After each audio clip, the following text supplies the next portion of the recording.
나의 지성소에 들어가 보좌하며.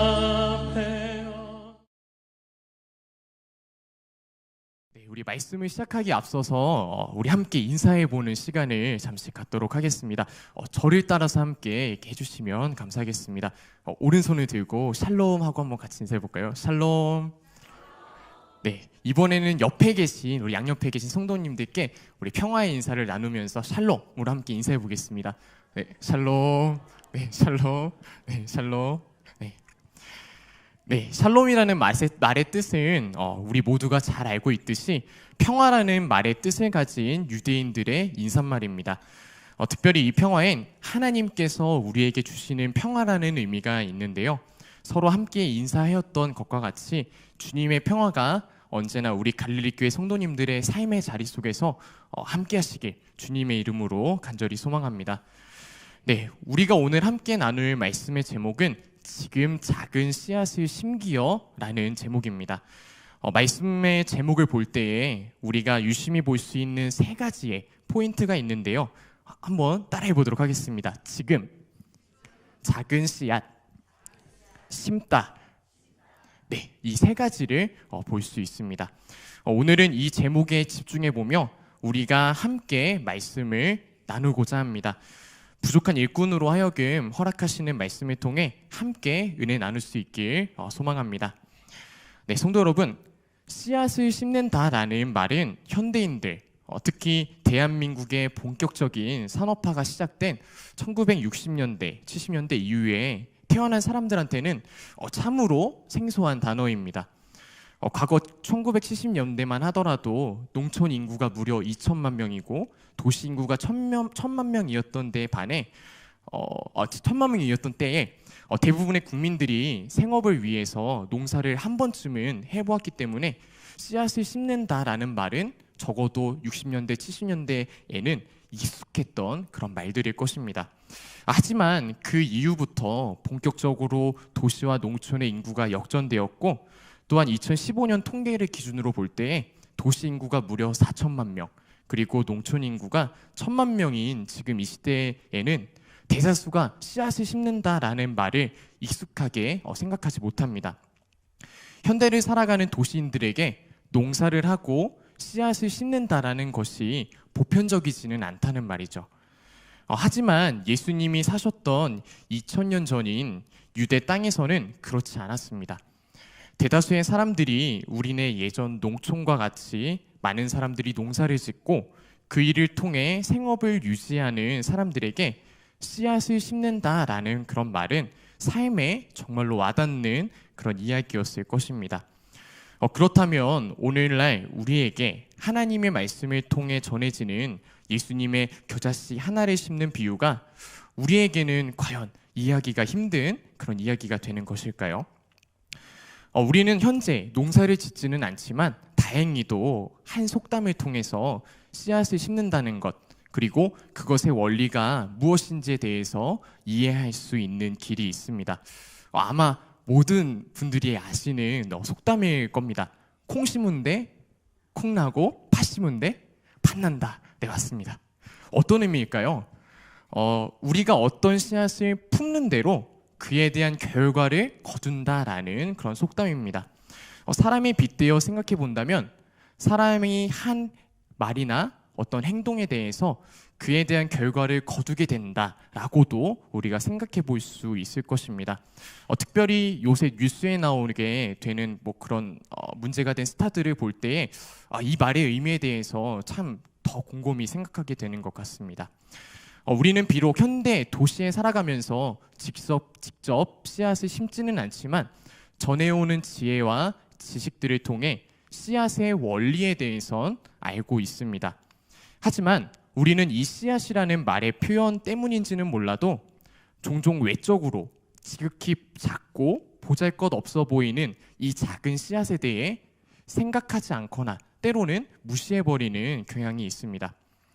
신경 써서 자세히 보지 않으면 보이지 않기 때문일 수도 있을 것이고, 더 나아가 현대가 더 큰 것을 쫓고 보다 더 화려한 것을 찾으며 보다 더 좋은 것을 추구하는 현대인들에게는 그 씨앗이라고 하는 것이 중요하다고 느껴지지 않기 때문일 것입니다.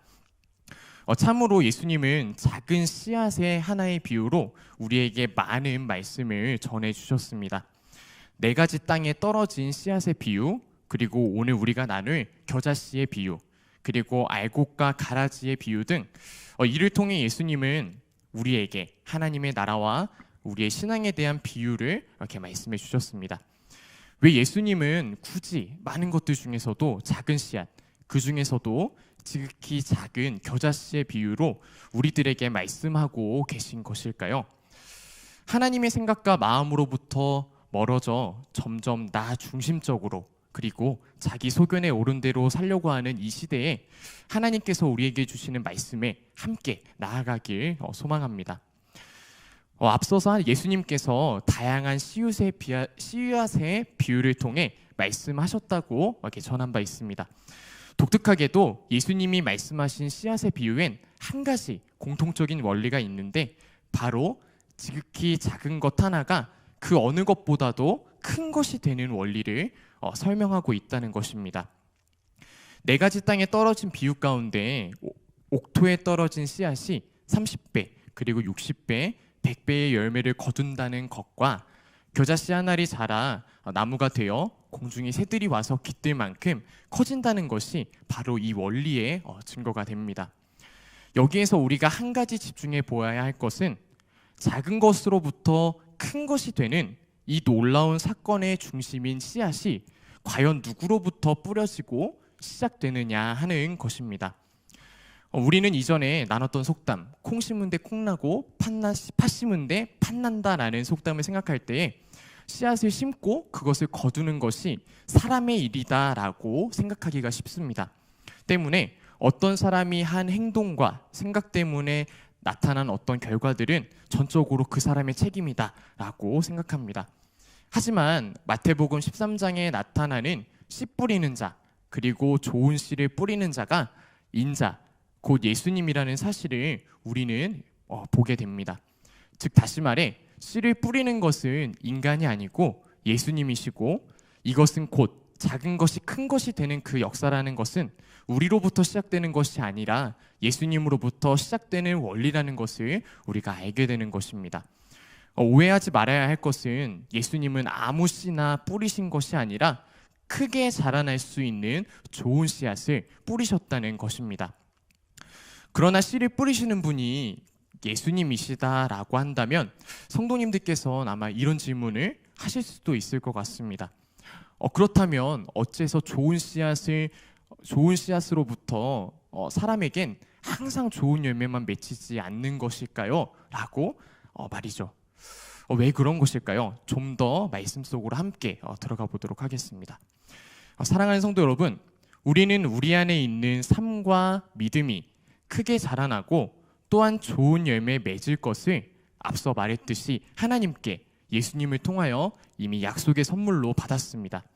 하지만 우리는 하나님의 말씀을 통하여 확실한 언약을 받았지만 때때로 그 귀한 언약을 의심하고 하나님이 나와 정말로 함께 계시는가에 대해서 생각할 때가 많습니다. 이런 모습은 피차 우리의 모습만은 아닙니다. 우리가 성경 속에서 만나는 믿음의 인물들도 인간을 향한 그 하나님의 언약을 의심할 때가 있었습니다. 430년의 종살이를 겪은 이스라엘 민족을 이끌고 가나안 땅으로 나아갔던 위대한 지도자 모세의 처음 모습은 과연 어떠하였을까요? 떨기나무에서 하나님이 그와 만나셔서 고생하고 있는 이스라엘 백성들을 너를 통해 구원하시겠다라는 언약을 주실 때 모세는 하나님을 대면하고 있음에도 불구하고 작은 씨앗을 통하여 지극히 큰 일을 이루시는 그 하나님의 원리를 깨닫지 못했습니다. 오히려 그는 하나님 앞에 하나님, 저는 마땅한 일꾼이 아니에요. 보낼 만한 자를 대신 보내주세요. 라는 말을 합니다. 어떤 이는 때로 이러한 모습을 보고서 겸손한 모세의 모습이 아니냐라고 말할 수 있겠지만 진정 하나님의 언약 가운데 하나님의 명령을 거부하는 것은 겸손이 아니라 하나님을 온전히 신뢰하지 못하는 믿음 없음을 드러내는 그런 일일 뿐입니다. 그리고 기드온의 300용사로 유명하였던 사사 기드온의 처음 모습은 어떠하였나요? 기드온에게 찾아온 하나님의 사자가 그를 사용하시기 위하여 부르셨던 첫 마디는 바로 큰 용사여 하나님이 너와 함께 계시도다 라는 말씀이었습니다. 그 어떤 증거보다도 확실한 이 한마디 앞에 기드온이 하나님 앞에 던졌던 대답은 바로 주님 그렇게 나와 함께 하신다고 했는데 어찌하여 하나님이 우리와 함께 하시면 이 큰 어려움이 우리에게 닥쳐왔나이까 라고 그는 그렇게 대답하였습니다. 그도 역시 하나님의 원리는 깨닫지 못한 채 보기는 보아도 보지 못하고 듣기는 들어도 듣지 못하며 은혜의 때를 체험하여도 그 때를 알지 못한 것입니다. 사랑하는 성도 여러분, 우리는 우리 스스로는 작은 것을 높이시어 크게 사용하시는 하나님의 원리를 우리 스스로는 알지 못합니다. 닥쳐오지 않은 그런 어떤 불확실함 때문에 우리는 두려움을 갖기 때문입니다. 예를 들어서 우리가 직분을 맡게 되거나 혹은 하나님을 맡게 되었을 때에 이런 고민들을 아마 많이 하게 되는 것 같습니다. 어쨌든 하지만 하나님께서 지극히 작은 우리와 그리고 모세와 기드온을 부르실 때에 그들에게 그 일을 단지 맡겨놓고 단지 너가 한번 해봐 라고 하시지 않으셨습니다. 하나님은 자신이 함께 하시겠다고 언약하시며 그것을 붙들고 나아가길 그리고 쓰임받길 원하셨던 것입니다. 우리는 씨앗을 심겨놓으신 예수님 때문이 아니라 우리의 깨닫지 못함 그리고 더 나아가서 그로 인한 불순종 때문에 크게 쓰임받지 못하거나 혹은 열매를 맺지 못하는 것입니다. 좋은 씨앗을 심기시지만 때로는 좋은 열매가 나오지 못하는 것, 또 때로는 자라지 못하는 것은 우리가 하나님의 원리를 깨닫지 못하고 더 나아가 불순종함으로써 나타나게 된다라는 점을 우리가 함께 보았습니다. 그리고 하나님의 원리를 깨닫기 위해 나를 의지하는 것이 아니라 오직 하나님을 의지하여야 함을 보았습니다. 그렇지만 우리는 어떻게 하나님의 원리를 알고 하나님께 온전히 의지할 수 있을까요? 하나님은 하나님의 원리를 알게 하시기 위하여 우리에게 정말로 값지고 귀한 책, 바로 성경을 우리에게 허락해 주셨습니다. 성경에선 하나님의 원리를 깨닫게 하시기 위하여 우리가 과연 무엇을 해야 할지를 분명하게 말씀해 주고 계십니다. 우리가 함께 말씀을 한번 찾아볼 텐데요. 요한복음 14장 26절의 말씀입니다. 요한복음 14장 26절의 말씀입니다. 제가 대표로 봉독하겠습니다. 보혜사 곧 아버지께서 내 이름으로 보내실 성령 그가 너희에게 모든 것을 가르치고 내가 너희에게 말한 모든 것을 생각나게 하리라. 아멘. 네, 성경에선 우리에게 너희가 말씀을 그저 읽고 너희가 이 안에서 하나님을 찾으라고 이렇게 말씀하시거나 우리를 그렇게 방치해 두시지 않으십니다.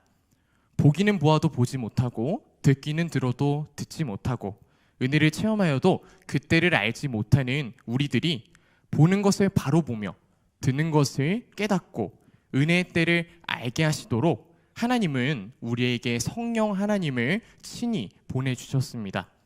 사랑하는 성도 여러분, 성령님은 그분의 능력을 통해 우리의 능력으로는 헤아릴 수 없는 것을 우리에게 가르쳐 주시고 그리고 생각나게 하실 수 있는 유일한 분이십니다. 우리는 오직 성령님을 통하여 작은 씨앗을 심지만 그것을 자라게 하시는 그런 원리를 알게 되는 것입니다. 사울이라 불렸던 바울은 이에 대한 가장 분명한 증인입니다. 유대교에 충실한 자로서 성경의 말씀을 철저하게 지켰던 바울을 우리가 한번 떠올리길 바랍니다. 그는 그 당시 최고의 스승인 가말리엘의 제자로 성경을 누구보다 잘 알고 또한 이를 열심히 해석하였지만 그는 자신의 확신에 갇혔을 때에 그리스도인들을 박해하는 그런 실수를 범하게 됩니다. 하지만 성령님의 능력을 통해 자신의 확신을 내려놓게 될 때에 오직 진리가 예수님이라는 사실에 새로운 눈을 뜨게 되었습니다. 이와 같이 성령님은 우리가 성경을 아는 것에만 그치지 않게 하시고 이 안에 담긴 하나님의 온전하신 뜻과 원리를 가르치시고 생각나게 해주십니다. 바울에게 임했던 그런 은혜가 우리 갈릴리 교회 성도님들에게도 동일하게 임하길 주님의 이름으로 간절히 소망합니다. 우리가 스스로 하나님의 원리를 깨닫지 못하며 오직 성령님의 능력으로 알게 하신다는 것을 우리가 알았을진데, 그렇다면 우리는 어떻게 성령님을 우리 마음속에 모실 수 있을까요? 성령님을 우리 마음속에 모실 수 있는 방법은 우리가 지극히 작은 일에 충성하는 것에서 그 해답을 찾을 수 있습니다. 바로 하나님이 우리에게 명령하신 일에 대해서 충성하는 것이죠. 그것이 구체적으로 과연 무엇일까요?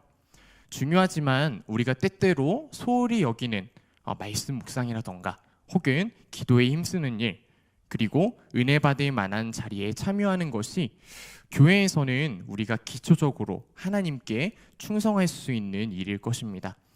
하지만 이것이 어떻게 기초가 된다라고, 성령님을 모실 수 있는 그런 기초가 된다라고 말할 수 있는 것일까요? 오순절 마가의 다락방에서 성령님의 임재를 기다렸던 제자들이 바로 이것에 힘썼기 때문입니다. 바로 말씀 묵상하는 일에, 그리고 기도하는 일에, 은혜 받을 만한 자리에 함께하기에 그들이 힘썼기 때문입니다. 오직 그들은 사도행전 1장에 기록된 바 더불어 마음을 같이하여 오로지 기도에 힘썼고, 120명이 모인 그 자리에서 수제자였던 베드로는 다윗의 시편을 함께 나누며 말씀의 언약이 성취되었음을 함께 묵상하였고, 더 나아가 은혜 받을 만한 그 자리에 모이는 것을 패하는 것이 아니라 오히려 힘썼다는 사실을 기억하시길 소망합니다.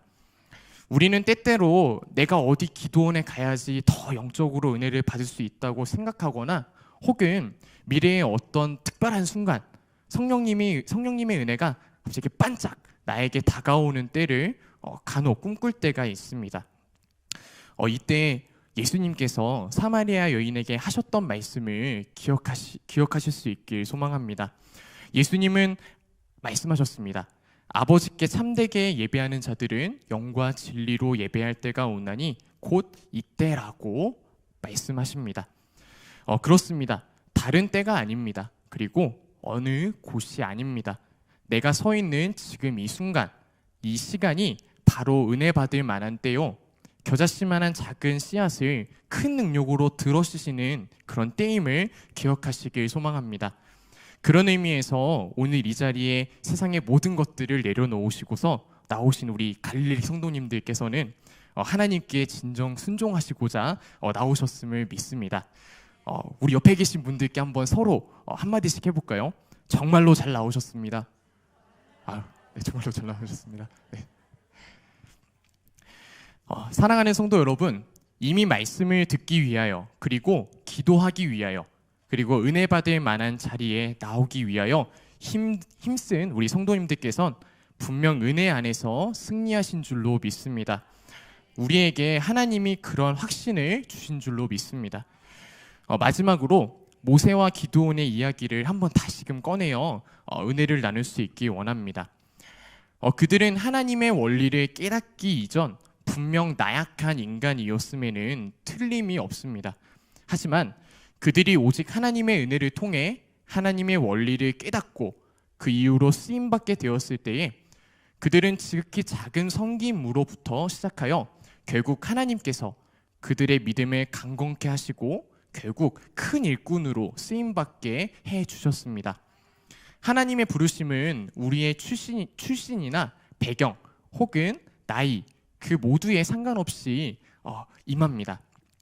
모세가 그의 나이 80세에 부르심을 받아 사역하였고, 기드온이 겁쟁이에 그리고 의심이 많은 사람이었지만 300명의 용사와 함께 수많은 그 미디안의 대적들을 물리쳤음을 기억하시길 소망합니다. 하나님은 지극히 작은 겨자씨만한 것을 통하여 가장 큰 일을 이루시는 분이십니다. 말씀을 정리하겠습니다. 하나님의 원리는 연약하고 부족한 인간에게 처음부터 크고 대단한 것을 요구하시지 않습니다. 크게 자라날 씨앗은 이미 예수님께서, 주님께서 우리에게 뿌려주셨습니다. 우리는 단지 우리가 쉽게 무시할 수 있는 작은 경건, 기도 생활, 말씀을 묵상하는 생활, 은혜 받을 만한 자리에 나가는 그 생활을 통해서 성령님의 능력을 체험함으로 주님께서 우리를 책임져 주실 것이라 신뢰하는 그 가운데 주님이 뿌린 그 씨앗에 우리의 작은 순종의 씨앗을 심어야만 합니다. 이로써 하나님께서는 우리를 온전한 그리스도인으로 세움받게 하여 주실 것입니다. 무릇 있는 자는 받아 풍족하게 되고 또한 없는 자는 그 있는 것까지도 빼앗긴다라는 사실을 기억하시길 바랍니다. 더하여 그것이 곧 우리에게 있는 지극히 작은 것으로부터 판가름 난다는 것을 꼭 기억하시길 소망합니다. 특별히 이번 달 저희 봄맞이 영성 집회가 있습니다. 우리가 그 어느 때보다도 말씀을 묵상할 수 있고 또한 기도할 수 있고 은혜 받을 만한 아주 소중한 그런 기회입니다. 지금도 우리를 위해 지극히 작은 씨앗을 심겨주시고 또한 자라나게 하시는 그 예수님을 의지하며 순종하는 우리 갈릴리교회 성도님들 되시길 주님의 이름으로 간절히 축복합니다. 성도 여러분들께서 이 은혜의 자리에 함께 참여하시길 소망하며 또한 믿음 가운데 혹시 주위에 방황하고 있는 영혼들이 있다면 그들을 함께 데리고 와서 은혜를 함께 나눌 수 있기를 또한 소망합니다.